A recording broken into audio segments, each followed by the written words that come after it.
Hey there everyone, welcome back to our video series on how to build responsive designs using Figma. Alright, so before we proceed, just like before, please remember to hit the red subscribe button to stay tuned to our channel and to receive the latest news on our videos and more details on how to build responsive designs using Figma and other applications. Let us begin.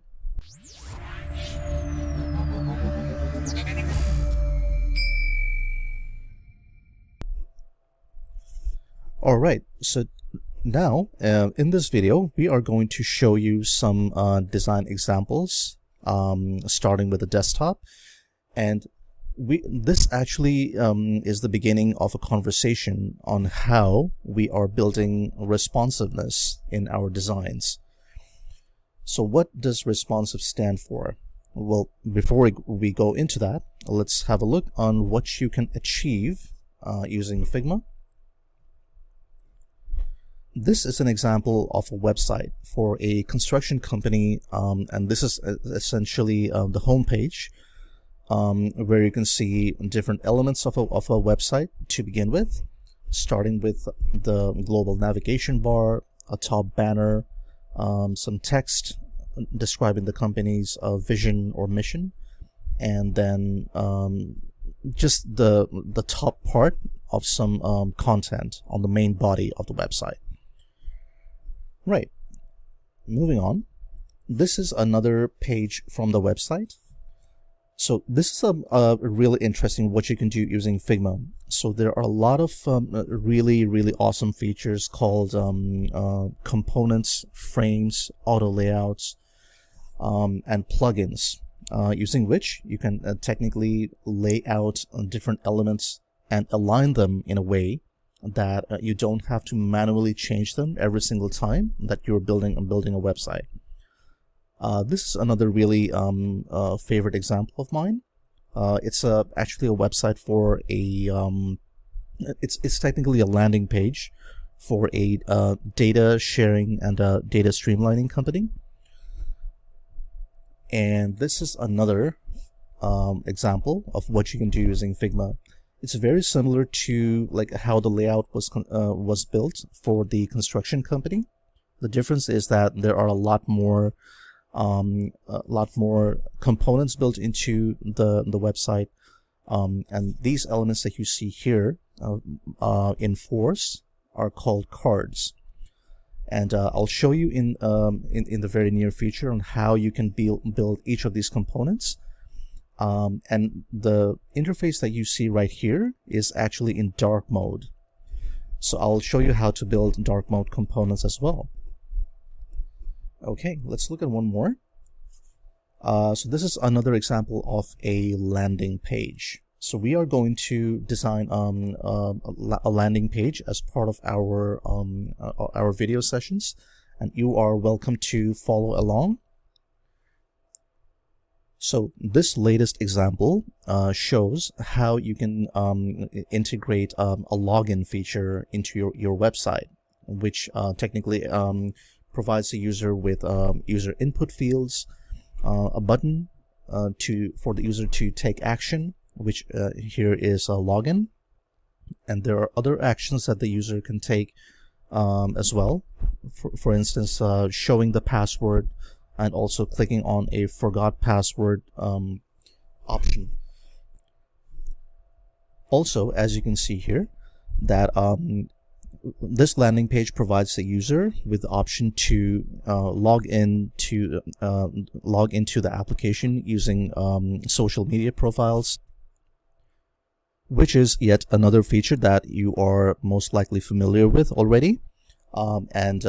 As we proceed through the video sessions, I'll also show you how you can integrate this design using Figma.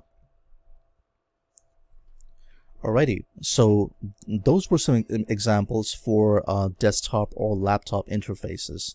Now let's talk about mobile interfaces, how you can build them using Figma. So some examples that you can build using Figma are like this. So this is an instance of the American Express mobile app.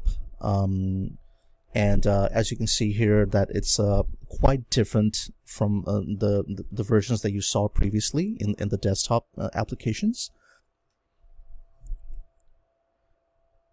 When building a mobile application, there are some things that the user needs to keep in mind. One of the most important things being that when you're building a UI for a mobile phone, or technically a smartphone,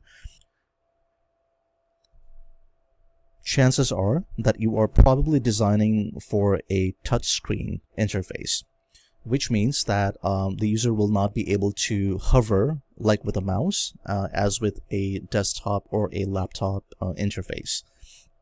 So in this case, we would have to account for the fact that we would have to remove all hover options from the UI, and instead integrate a feature that's easy for the user to understand, that this is where the user needs to take an action. For instance, if you look on if you look at the image on the left, where there's a toggle where between summary and transactions, the user can instantly know that he or she can simply tap using the finger on the touchscreen, and a toggle action will happen. And the same goes for the time selections just underneath, between today, weekly, monthly, and yearly. And similarly, if you look at the calendar feature on the left, this is another amazing feature that you can design using Figma. And I promise you, you will have a lot of fun building it and then using it.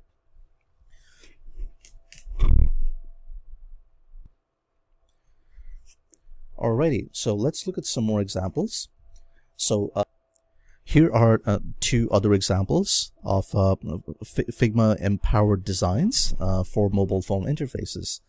On the left is how you can build a modal for after you take a specific action using a touch feature, and a modal pops up, and which technically means that the background will be darkened while the pop-up window technically stays on top, and is very easy for the user to identify, understand, and action. Here's another example. So this is actually an example that I worked on as part of my work with Get Me Hired. So here's where we have integrated a lot of the cards that I discussed about before, and of course I will show you on how we can build those. The cards that we discussed about previously were much simpler in design, and did not consist of these progress bars or the user ratings as we included here. So not to worry, I'll show you all this, how you can build it, and I'm sure you've already gotten an understanding of the amazing things that you can achieve using Figma. And here is one further example, and this is for an iPad interface. So the iPad interface it actually looks very similar to the desktop or the laptop interface. And of course, because we are considering that the tablet itself is being held horizontally, but if we change the orientation of the tablet to a vertical view, the layout of the components might not remain the same. So that's where responsive design comes in. Okay then. So now I'm going to show you an overview of the design responsiveness features that we talked about throughout this video. And this is how you can technically make your UI responsive. So on the left-hand side, as you can see, is an almost full view of a home page, and in this case, it's for the same construction company. And in the middle is the mobile version of the same UI, and on the right-hand side is the tablet version. So I'll show you in our next video on how you can start building these responsive wireframes and mockups using Figma.